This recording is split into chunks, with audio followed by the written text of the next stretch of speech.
Hey guys, welcome back. It's Night, and today we're going to go over a guide for Marbleberry Cookie. We're going to discuss the best gear for her, as well as the problems with her artifact. But first off, we're going to go right over her kit, so let's get right in there. Alright, so her passive is straightforward. When you hit with a special skill, your ultimate, or the third attack in your basic chain, you'll build up a little data stack. What do you do with the data stacks? Let me turn on the details. There you go. So what do you do with the data stacks? You can use them to do a charge attack and do your crash debuff. Debuff, but not a debuff, which increases the damage taken from cookies. Here's your special skill, 12-second cooldown. That plays an important part because of your tag timer. Her tags will fall off, but we'll go over that rotation for that at the end here. And then her ultimate just applies crash once again and skill damage, nothing special. Now her promo 2 increases damage taken from dark cookies. That is a straight 10% added, so that makes her crash effect now 35% for dark. Her promo 4 increases her ultimate and special skill damage by 25%, and that's huge because her skill ratios are actually kind of big. And then her promo 5, now that 15% effect on crash is multiplied, so that means it's really only about a 40% chance, or a 40% increased damage taken at the end for dark cookies. But it also does, when you use your special skill, the next 6 basic attacks have increased damage. Marbleberry is showing herself to be more of kind of a sub DPS like Cherry, compared to some of the taggers we've been seeing that reduce elemental shred, or in Candy Drop's case, defense shred. Now, so you're not going to build any buff amp or debuff amp on Marbleberry because of it.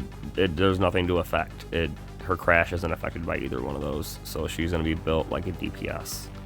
Now, her best in slot is going to be considered Finery, and that's for team play. It gives crit rate, it gives special skill damage, and it also gives some ultimate damage, and then it gives elemental burst damage, which stacks nicely with her artifact.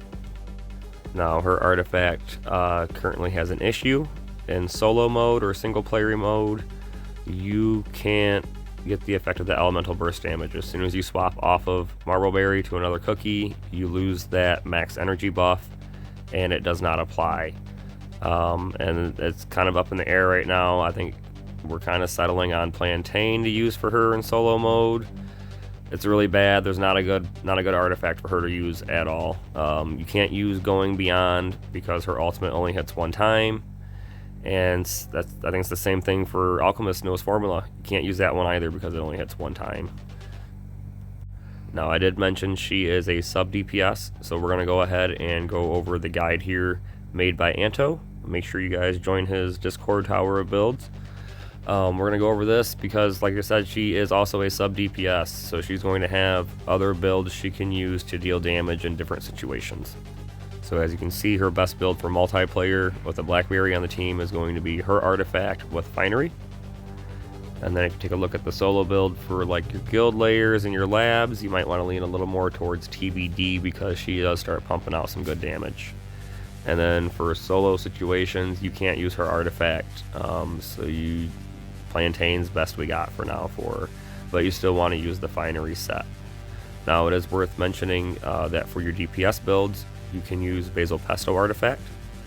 Iceman could also be used, but you have to use a special skill 3 times to hit with it 3 times, and that takes 36 seconds to rack up, so that's not a good one to slot in there. You can find this guide and other ones like it on the Tower of Builds Discord, so make sure you guys join that. And we're going to go ahead and hop into the Marbleberry rotation. Alright, you want to lead with your charged attack first, and then your special skill, and then your ultimate. You want to do your special before your ultimate because it applies the tag faster, and it also helps with the timings for your tag timer.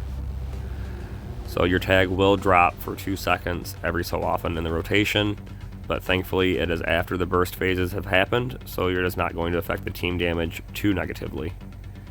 I believe we're coming up on our first tag drop here in just a few seconds. So I'm going to go ahead and slow it down for you guys so we can watch it. It's about 1 second left on the cooldown and the timer dropped. and then it takes you about 2 seconds to reapply with the skill animation. So it is right before your ultimate comes back up, so it is right before the burst phase, so no big deal. And then it's going to happen again here in just a moment, and I'll slow it down and show you guys again, don't worry.